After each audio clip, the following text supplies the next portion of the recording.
کسر باقی نہ رکھی بزم انسانیت، کسر باقی نہ رکھی بزم انسانیت کو چکمگانے میں، چاند نکلا عرب میں اور چاند کی پہلی زمانے میں۔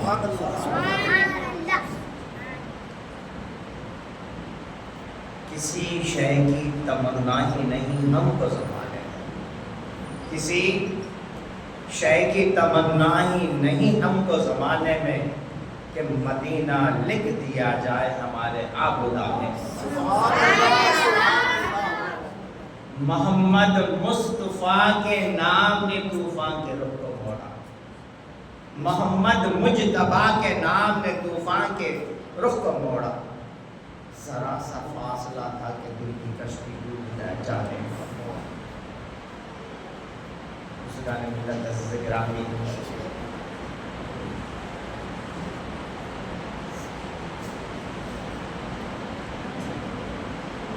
ہم جو یہاں پر ذکر رسول پاک صلی اللہ علیہ وسلم کرنے بیٹھے ہیں،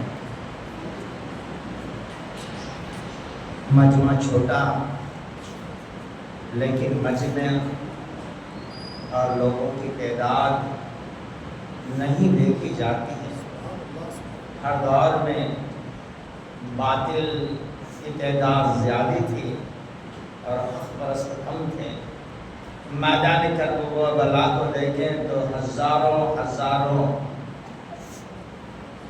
یزیدی تھے اور 72 نفوس قدسی تھے۔ محبت کرنے والے اور جنت کے مستحق کم ہوتے ہیں اور جہنم رسید ہونے والے کافی ہوتے ہیں۔ یہ جو محفل ہے، یہ محفل ایمان والوں کی محفل ہے۔ کسی عاشق صادق یوں ارشاد فرماتے ہیں کہ محبوب کی محفل کو محبوب ہی سجاتے ہیں، محبوب کی محفل کو محبوب ہی سجاتے ہیں، آتے ہیں وہی میلاد میں جنہیں میرے سرکار بلاتے ہیں۔ اور آگے فرماتے ہیں وہ لوگ شاید قسمت کے دھنی ہیں، وہ لوگ شاید قسمت کے دھنی ہیں جو سرکار دو عالم کا میلاد مناتے ہیں۔ میرے بزرگوں محترم عزیز دینی بھائیو، میلاد منانا نہ منانا، اس پہ تو ہزاروں عقلی دلیل بھی ہے، قرآن سے بھی ثابت ہے، لیکن ایک بات عقلی بتاتا چلتا ہوں، انسانی تقاضے سے بتاتا چلتا ہوں۔ اللہ تبارک تعالیٰ نے مجھے اور آپ کو وہ نبی عطا فرمایا ہے جس کی عظمت، جس کی عفت، جس کی شان 1,24,000 کم و بیش انبیاء علیہ السلام سے افضل، ایسے نبی کا امتی بنا کر اللہ تبارک تعالیٰ نے مجھے اور آپ کو پیدا فرمایا۔ اب غور فکر کریں میرے بزرگوں محترم عزیز دینی بھائیو، دلیل تو دیتا چلوں گا لیکن اس بات پر غور کریں کہ 1,24,000 انبیاء علیہ السلام اللہ تبارک تعالیٰ نے انسانوں کی فلاح، بہبودی، کامیابی اور اللہ تبارک تعالیٰ کی ذات تک رسائی کے لیے رب قدیر نے دنیا کے اندر کم و بیش 1,24,000 انبیاء علیہ السلام کو دنیا میں مبعوث فرمایا۔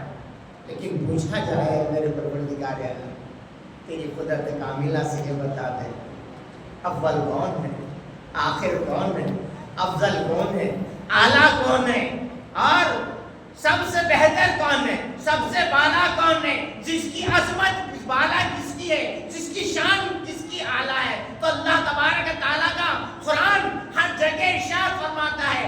اللہ تبارک تعالیٰ نے ابراہیم علیہ السلام سے مخاطب ہوا قرآن کے اندر تو یا ابراہیم کہا، عیسیٰ علیہ السلام سے مخاطب ہوا تو یا عیسیٰ کہا، یا ابن مریم کہا، بلکہ ابراہیم علیہ السلام، موسیٰ علیہ السلام، بلکہ میرے بزرگوں محترم عزیز دینی بھائیو، آدم نبی علیہ السلام سے کم و بیش اللہ تبارک تعالیٰ نے جتنے انبیاء علیہ السلام دنیا کے اندر مبعوث فرمائے سب کا اس میں گراں میں لیتے ہوا اللہ تبارک تعالیٰ نے ان کو مخاطب فرمایا. لیکن میرے نبی کریم صلی اللہ علیہ وسلم کا جب ذکر قرآن کے اندر آیا تو کہیں اللہ تبارک تعالیٰ یاسین کہا کہہ رہا ہے, کہیں کہا کہہ رہا ہے, کہیں یا ایھا المزمل کہہ رہا ہے, کہیں یا ایھا المدثر کہہ رہا ہے. پتہ چلتا ہے کہ سب سے اللہ تبارک تعالیٰ کی برگزا جو ذات تھی وہ نبی کریم صلی اللہ علیہ وسلم.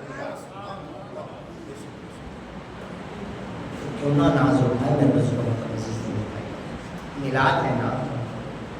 اب یہ منانا نہ منانے کی جو بیماری ہے نا, یہ نئی نویلی دلہن ہے.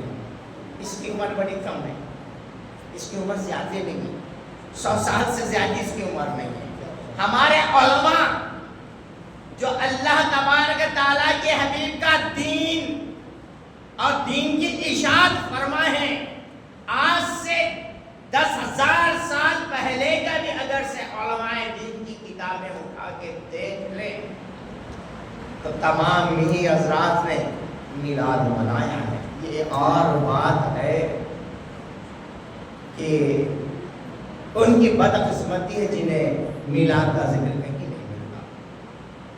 ویسے تو کتابیں ہزاروں پڑھی ہیں, کئی ہزاروں علماء اکرام نے اس بات کی تصدیق کتابوں کے ذریعے کی ہے, بلکہ نبی کریم صلی اللہ علیہ وسلم کا میلاد منانا جائز ہی نہیں, بلکہ یوں کہوں تو بہتر ہے کہ اللہ تبارک تعالیٰ کی سنت ہے.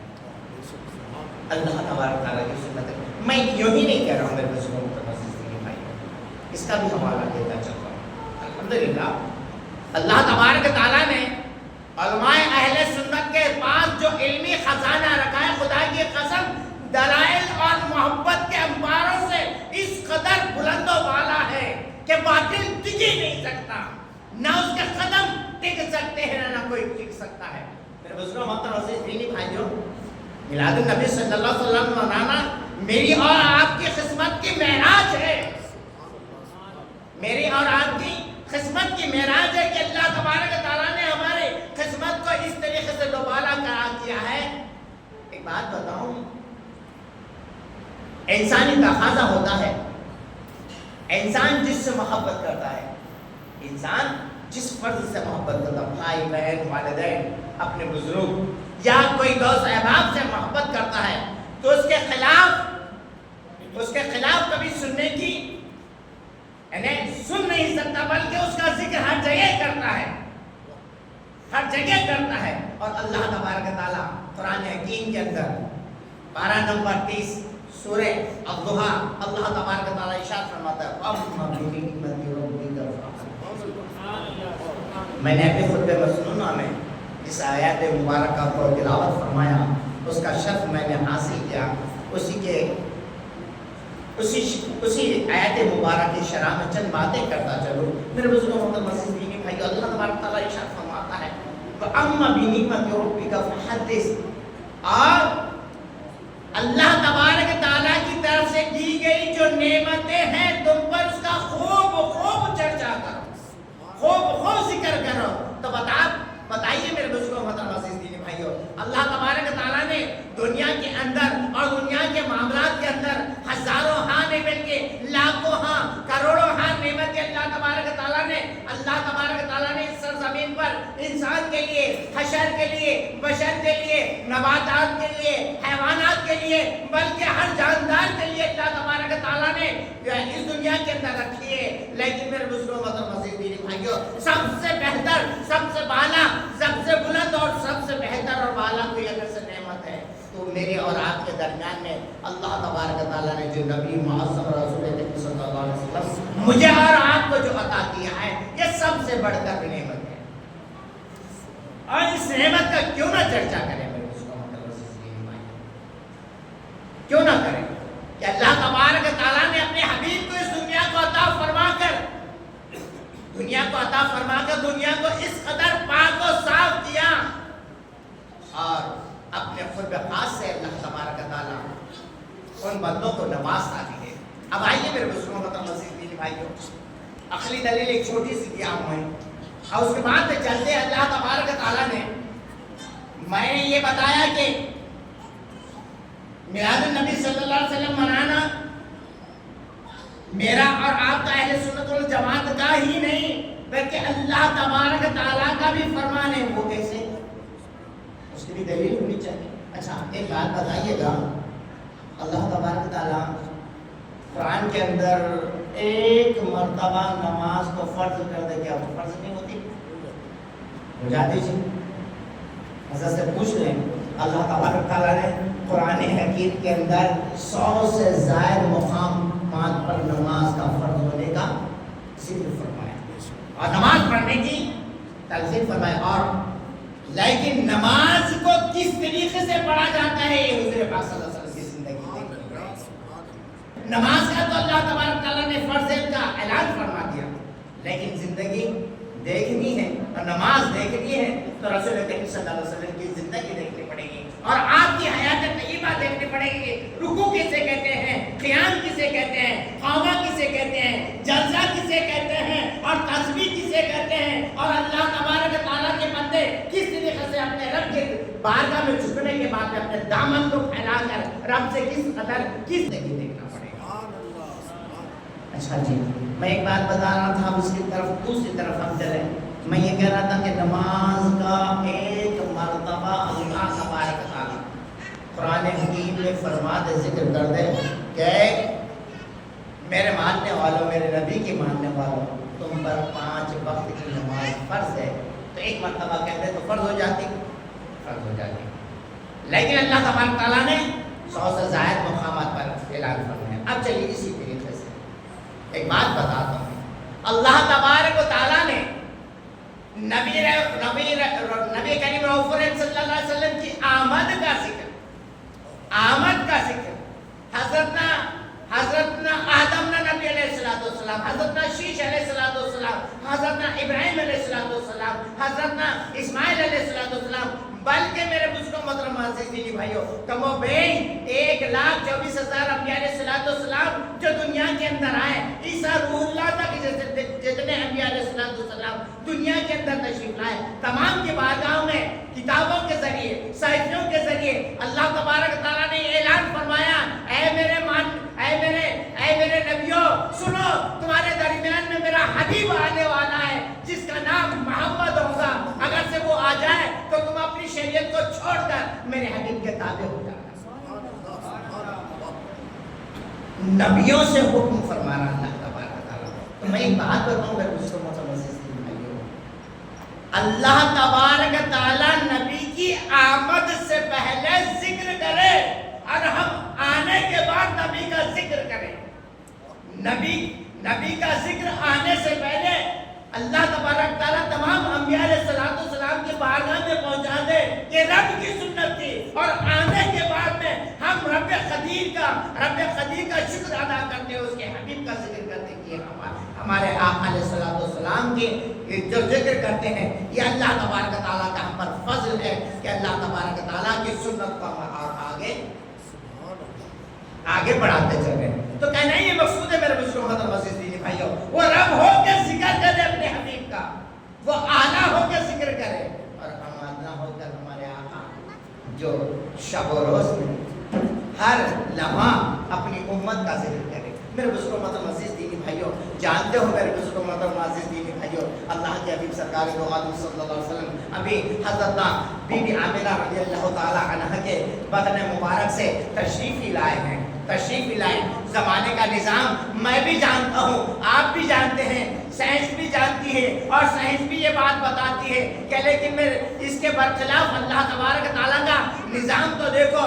آمنہ کا لال دنیا میں تشریف لایا ہے, اور لاتے ہی شکم مادر سے جب تشریف لائے, سجدے کی حالت میں محمد مصطفیٰ صلی اللہ علیہ وسلم میں, اور فرما رہے ہیں اپنے رب سے, اے رب سے فرما رہے, ربی حبلی امتی, اے میرے رب میری امت کو میرے حوالے فرما دے. وہ حبیب جو دنیا میں آتے ہی اس امت کے خیر خانی کے لیے اپنے رب کی بارگاہ میں التجا کریں, اور یہ غلامان رسول ہم اپنی زندگیوں کے اندر اپنے آقا علیہ السلام کا میلاد کا ذکر نہ کریں, تو یہ تو میرے بزرگوں محترم عزیز دینی بھائیوں نافرمانوں کا کام ہوگا اور ناپکاروں کا کام ہوگا. ہم تو فراموش کرنے والے نہیں, بلکہ اللہ کے حبیب سرکار دو عالم صلی اللہ علیہ وسلم کے غلام ہیں. تو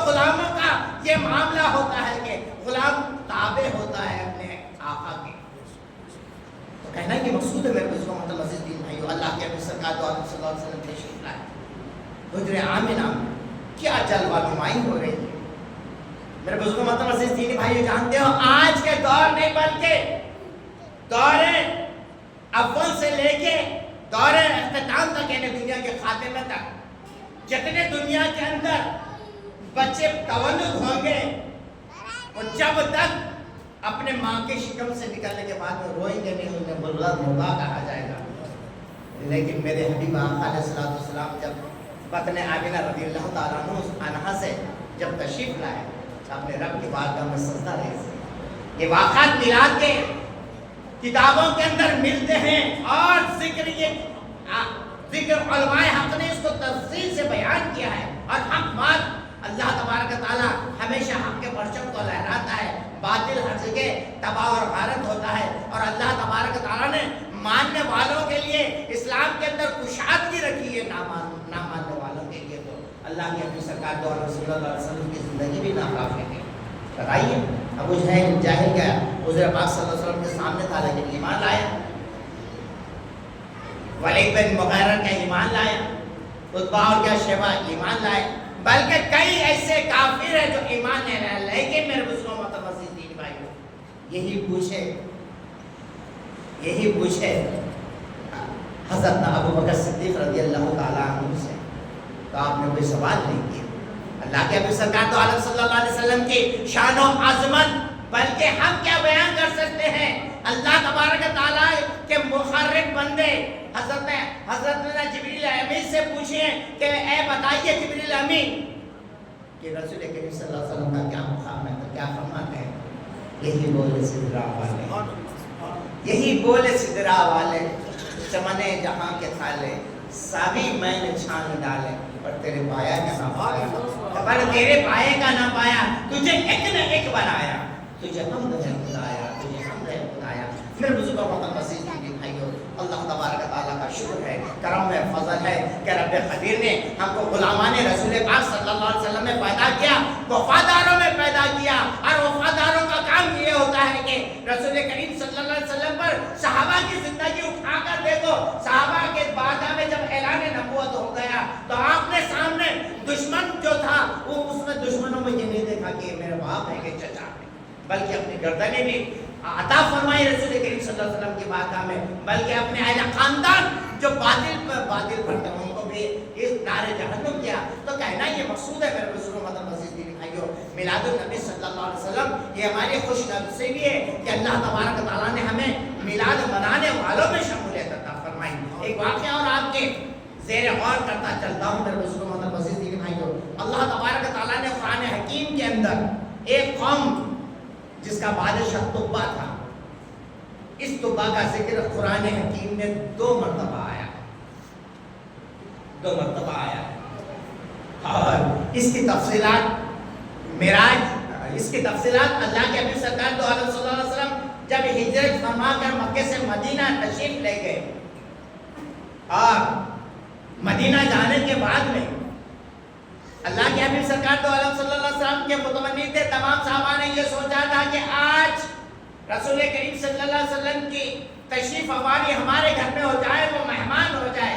لیکن اللہ کے حبیب سرکار دو عالم صلی اللہ علیہ وسلم نے فرمایا کہ میں مہمان اس کے گھر میں ہوں گا جہاں پر میری اونٹنی جس شخص کے گھر کے سامنے بیٹھ جائے گی. حضور پاک صلی اللہ علیہ وسلم کی اونٹنی حضرت ابو ایوب انصاری رضی اللہ تعالیٰ عنہ کے گھر کے سامنے بیٹھ گئی. اب یہاں پر اللہ تبارک تعالیٰ کے حبیب کی علم اور آپ کا علم غیب کا وہ ماجرا دیکھنے کو ملتا ہے کہ آپ نے حضرت سیدنا ابو ایوب انصاری رضی اللہ تعالیٰ عنہ کے گھر کے سامنے جب اونٹنی بیٹھی، آپ دستک دیتے ہیں کہ کہتے ہیں کہ اے ابو ایوب انصاری باہر نکلو، لاؤ وہ خط دو جو تمہارے پاس طبہ نے دیا ہے. قرآن حکیم کے اندر میں بتا رہا تھا کہ 2 جگہ طبہ کا نام آیا ہے. طبہ ایک قوم کا بادشاہ تھا جس کے قافلے کے اندر جب اس کا قافلہ کہیں نکلتا تھا تو یعنی جنگ کے غرض سے 500 یا 5000 علماء حق اس کے اندر اس کے صفوں میں ہوا کرتے تھے. ایک دن کا واقعہ ہے کہ طبہ لوٹ رہا تھا، واپس اپنے ملک کی طرف سفر کر رہا تھا، اور شام کے وقت کا مسئلہ یہ ہوتا تھا کہ عصر کے بعد میں لوگ جہاں بہترین زمین دکھتی تھی، جہاں پانی وغیرہ کی سہولت ہوتی تھی، وہاں پر آپ اپنے پنڈال ڈال دیا کرتے تھے۔ تو میں نے حکم دیا کہ یہاں پر آج رات کا قیام کیا جائے گا، تمام حضرات وہاں پر قیام کر لیے۔ صبح اعلان ہوا کہ چلو یہاں سے نکلنا ہے، اب یہاں سے نکلنا ہے، لیکن علماء کی جو جماعت تھی اپنے خیمے وہیں پر رکھے اور خیمے اٹھائے نہیں۔ ایک خادم آیا، کہنے لگا کہ حضور والا علماء آپ کے پاس صبح کا پیغام نہیں پہنچا۔ آپ نے کہا کہ پیغام تو پہنچا، لیکن اس سرزمین سے ہم اٹھنے والے نہیں، اس سرزمین سے ہم اٹھنے والے نہیں۔ تو خود آیا، پوچھنے لگے کہ بات کیا ہے، کیا مسئلہ ہے؟ وہ کہنے لگے اپنے بادشاہ سے کہ بادشاہ جہاں یہ سرزمین سے ہمیں آخر نبی آخر زمان صلی اللہ علیہ وسلم کے آنے کی، تشریف آوری ہونے کی خوشبو آ رہی ہے، اب ہم یہاں سے نہیں اٹھیں گے، اب ہمارے خیمے جو یہاں پر لگے ہیں ہم یہیں پر رہیں گے۔ تو وہ کہنے لگا یہ بات ہے، یہ بات ہے۔ تو اس نے یہ کہا کہ ٹھیک ہے کوئی بات نہیں ہے۔ 500 مکان اس نے بنایا، درمیان میں خوشنما مکان بنایا، اور علماء کو وہیں پر جو سو یعنی علماء کی رہائش کے تمام مسائل کو وہاں پر رکھ دیا، اور درمیان میں ایک مکان بنا کر اس کے اندر خوبصورت مکان کے اندر ایک خادم کو رکھا۔ خادم کو رکھ کر یہ کہنے لگا کہ اے خادم، تیری آنے والی نسلوں تک یہ کہنا کہ یہ خط میں محمد عربی صلی اللہ علیہ وسلم کی بارگاہ میں لکھ رہا ہوں، آخر زمان صلی اللہ علیہ وسلم کی بارگاہ میں لکھ رہا ہوں، جن اپنے تعلیمات سے ظاہر کیا ہے کہ آخر زمان صلی اللہ علیہ وسلم یہاں پر تشریف لانے والے ہیں۔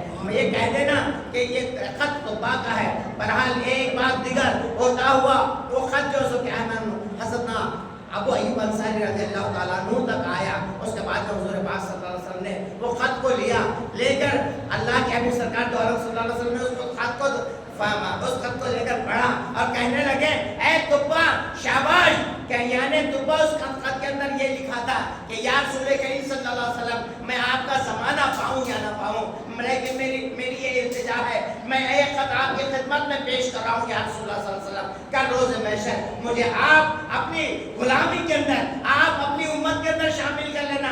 اگر سے میں زندہ ہوتا، باحیات ہوتا، تو آپ کی امت کے اندر میں آپ کے دستبردار ہو کر آپ کے قدم مبارک پر اپنے آپ کو جھکا کر میں کلمہ شہادت سے مشرف و معروف ہوتا، لیکن یا رسول اللہ صلی اللہ علیہ وسلم میری زندگی ساتھ دینا یا نہ دے، کل روز محشر مجھے اپنے غلاموں کے اندر شامل فرمانا ہے۔ تو کہنا یہ مقصود ہے میرے دوستوں، مطلب دینی بھائیوں، وہ طوبا نے 500 علماء حق کا گھر بنایا اور ایک جلوس مبارک نکالا، خوشی کا اظہار کیا۔ تو اللہ کے حبیب سرکار دو عالم صلی اللہ علیہ وسلم اس وقت خط لیے جس وقت ہزاروں سال کا فاصلہ گزر چکا تھا، آپ کہہ رہے ہیں کہ طوبا مبارک ہو تجھے۔ تو کہنا یہ مقصود ہے میرے مسلم محترم مسجدین بھائیوں، نبی کریم رؤوف صلی اللہ علیہ وسلم کی ذات بابرکت کے آنے سے پہلے جو بادشاہ احترام کرے اس کے بھی لیے اللہ کے بھی سرکار دو عالم صلی اللہ علیہ وسلم کی شفاعت ہوگی۔ اور اللہ تبارک تعالیٰ نے قرآن حکیم میں سے پہلے آنے والی کتابوں میں جو ذکر نبی کیا اور آپ کی آمد کا ذکر کیا، یہ اللہ کی سنت ہوگی۔ تو معراج النبی آئے، معراج النبی کے تعلق سے ایک بات بتاتا چلو میرے دوستوں محترم مسیحی بھائیوں، ذرا غور کریں کہ جتنے انبیاء علیہ السلام دنیا کے اندر آئے، اللہ نے فرمایا کہ میرے نبی جو آئیں گے تم اپنی شریعت کو چھوڑ کر میرے نبی کے تابع ہو جانا۔ لیکن میں آپ سے پوچھتا ہوں، حضرت آدم نبی علیہ السلام کا جو آپ کی حیات مبارک کا دور تھا، اس وقت اللہ کے حبیب تشریف لائے؟ جی نہیں، شیش کے دور میں نہیں، ابراہیم علیہ السلام کے دور میں نہیں، اسماعیل علیہ السلام کے دور میں نہیں، بلکہ عیسیٰ علیہ السلام کے دور تک بھی اللہ کے حبیب سرکار دو عالم صلی اللہ علیہ وسلم کی تشریف نوری نہیں ہوئی۔ بلکہ روایتوں سے پتہ چلتا ہے کہ 300 یا 600 برس کے بعد میں عیسیٰ علیہ السلام کے دنیا سے آپ کے آسمانوں پر تشریف ہونے کے بعد میں درمیانی جو وقفہ گزرا ہے زمانہ جاہلت کا، وہ 300 یا 600 برس کا علماء حق فرماتے ہیں۔ اتنا زمانہ گزرنے کے بعد میں اللہ کے حبیب سرکار دو عالم صلی اللہ علیہ وسلم دنیا میں تشریف لائے۔ اب اللہ تبارک تعالیٰ کا فرمان جھوٹا نہیں ہو سکتا، یقین نہیں ہو سکتا کہ اللہ تبارک تعالیٰ نے تو فرما دیا تھا کہ میرے حبیب آ جائے تو اپنی شریعت چھوڑ دینا اور تابع ہو جانا میرے حبیب کے. اللہ تبارک تعالیٰ نے معراج النبی صلی اللہ علیہ وسلم کے سفر میں تمام انبیاء علیہ السلام کو مسجد اقصی میں جمع فرمایا اور میرے آقا علیہ السلام نے امامت فرمائی. کیا جلوہ ہوگا نبیوں کا سردار جو آخر میں آ رہا ہے اور اس کی سردار کی سرداری بھی دیکھو.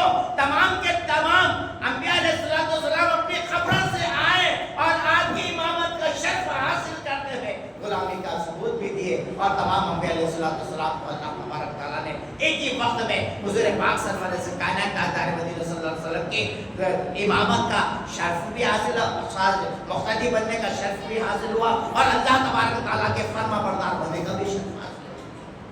میرے بزرگوں محترم عزیز دینی بھائیو, اللہ کے حبیب سرکار دو عالم صلی اللہ علیہ وسلم کی میں اللہ تبارک تعالیٰ کے حبیب کی جو میلاد ہے, میلاد اب بعض احباب کہتے ہیں کہ میلاد کا منانا شرک ہے. استغفر اللہ رب العالمین, میلاد منانا شرک ہے. اب شرک اور بدعت کے تو کچھ بھی فتوے لگانے والے ہیں. تو میں ایک بات بتاؤں, میلاد منانا ہی شرک کا رد کرتا ہے. وہ کیسے؟ شرک کہتے ہیں ذات ربوبیت میں, یعنی اللہ تبارک تعالیٰ کی ذات میں کسی کو شامل کرنا یا رب سے ہٹ کر کسی کو رب ماننا, اپنا پروردگار ماننا. تو رب کے تعلق سے تو کوئی سوچ ہی نہیں سکتا کہ اللہ تبارک تعالیٰ کا بھی پیدا ہونا, میلاد ہونا یہ ثابت ہوتا ہے. بلکہ اللہ تبارک تعالیٰ ان تمام چیزوں سے پاک ہے اور نبی کی میلاد منانا اس بات کا دعوت سخن دیتا ہے کہ نبی پیدا ہوتے ہیں, میلاد ہو سکتا ہے, رب کا میلاد نہیں ہو سکتا. بس میرے بزرگوں مطلب مسجد کی بھائیوں, ایمان والوں کے لیے تھوڑی سی بات کافی ہوتی ہے. اللہ کے حبیب سرکار دو عالم صلی اللہ علیہ وسلم جب دنیا کے اندر تشریف لائے, میرے بزرگوں مطلب مسجد کی بھائیوں, رب قدیر نے اپنے قانون خدا بندی کو ہی تبدیل کر دیا. وہ کیسے؟ حضور تشریف لائے, اپنے رب کی بارگاہ میں سجدہ ریز ہو رہے ہیں.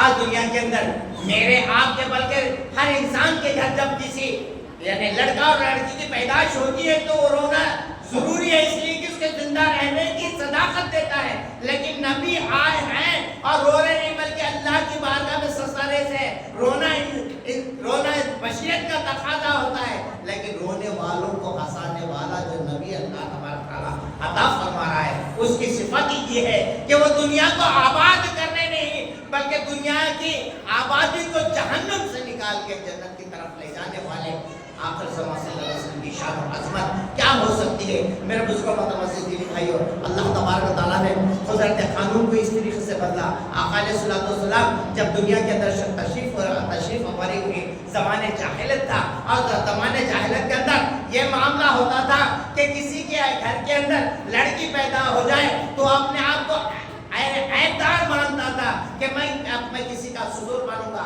میں کسی کا سالہ بنوں گا, یہ کہہ کر زندہ دفنا دیا جاتا تھا. لیکن اللہ تبارک تعالیٰ کا فضل و کرم تو دیکھو, اللہ تبارک تعالیٰ نے حضور پاک صلی اللہ علیہ وسلم کی میلاد کے سال میں بلکہ علماء حق یہ فرماتے ہیں کہ اس کے اور آگے 4 سال تک اللہ تبارک تعالیٰ نے اس زمین کی سطح پر کسی کو اللہ تبارک تعالیٰ نے لڑکی ہی عطا نہیں فرمائی تھی, اس لیے کہ اس ظلمت قدے میں نبی آ جائے اور انسانیت پر ظلم ہوتا رہے. اللہ تبارک تعالیٰ نے اس پردوں کو بھی ہٹا دیا. یہی نہیں میرے بزرگوں متوسط دین بھائی, آقا علیہ السلام ساری کائنات کے لیے رحمت للعالمین بن کر دنیا کے اندر تشریف لائے اور جن کی رحمت جب تک رہے گی ان کا چرچا تب تک ہوتا رہے گا.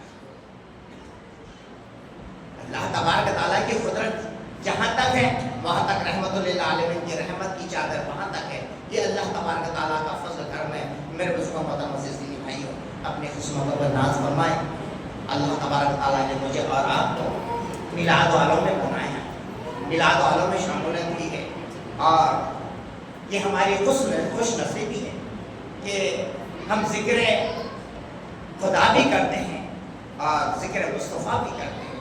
اس لیے کہ میرے بزرگوں متوسط دینی بھائیوں, کسی شاعر صادق یوں فرماتے ہیں, کیا فرماتے ہیں,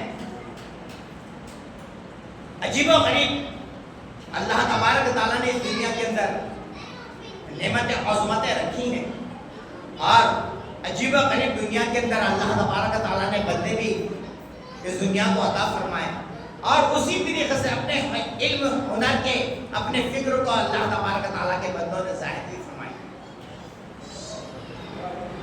تو ایک عاشق صادق کی ارشاد فرماتے ہیں، اگر کوئی اپنا بھلا چاہتا ہے، کیا فرماتے ہیں؟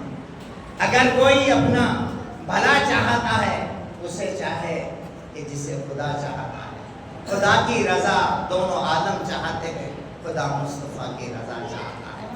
وآخر دعوانا الحمدللہ رب العالمین۔ اے پروردگار عالم، جو کچھ کہا سنا گیا ہے اس پر عمل کی توفیق عنایت فرما دے۔ اے رب قدیر، ہم سب کو مولا کریم اس محفل کے اس میلاد النبی صلی اللہ علیہ وسلم کی محفل سجانے کی مولا کریم جو توفیق عنایت فرمائی ہے مولا کریم، اس کے باعث مولا کریم ہمارے بچوں کو بھی، ہمارے آنے والی نسلوں کو مولا کریم میلاد النبی صلی اللہ علیہ وسلم کی شرشاب اور شاداب محفلوں سے آباد عطا فرما دے۔ ہم سب کو ایمان کی دولت سے مالا مال عطا فرما دے۔ بالخصوص مولا کریم ہم میں سے جو پریشان حال ہے مولا کریم ان کی پریشانی کو دور عطا فرما دے۔ ہم میں سے جو تنگدست مولا کریم ان کے تنگدستی کو دور عطا فرما دے۔ ہم میں سے جو مخروض مولا کریم ان کے قرضوں کی ادائیگی کے اسباب کو پیدا عطا فرما دے۔ اے رب قدیر، ہم کو جب تک زندہ رکھ، تیرے اور تیرے حبیب کی اطاعت و فرما برداری میں زندگی گزارنے کی توفیق عنایت فرما دے۔ ہم سب کو مولا کریم اے پروردگار عالم تیرے نیک صالح بندوں کی غلامی کے اندر جینے مرنے کی توفیق عنایت فرما دے۔ بالخصوص مولا کریم میلاد النبی صلی اللہ علیہ وسلم کے صدقے تحفے میں مولا کریم ہمیں ایمان کی دولت سے مالا مال عطا فرما دے۔ پنجگانہ نماز کی توفیق عنایت فرما دے۔ صوم و صلات کی پابندی عطا فرما دے۔ جب تک زندہ رکھ، تیرے اور تیرے حبیب کی اطاعت و فرما برداری میں زندگی گزارنے کی توفیق عنایت فرما دے۔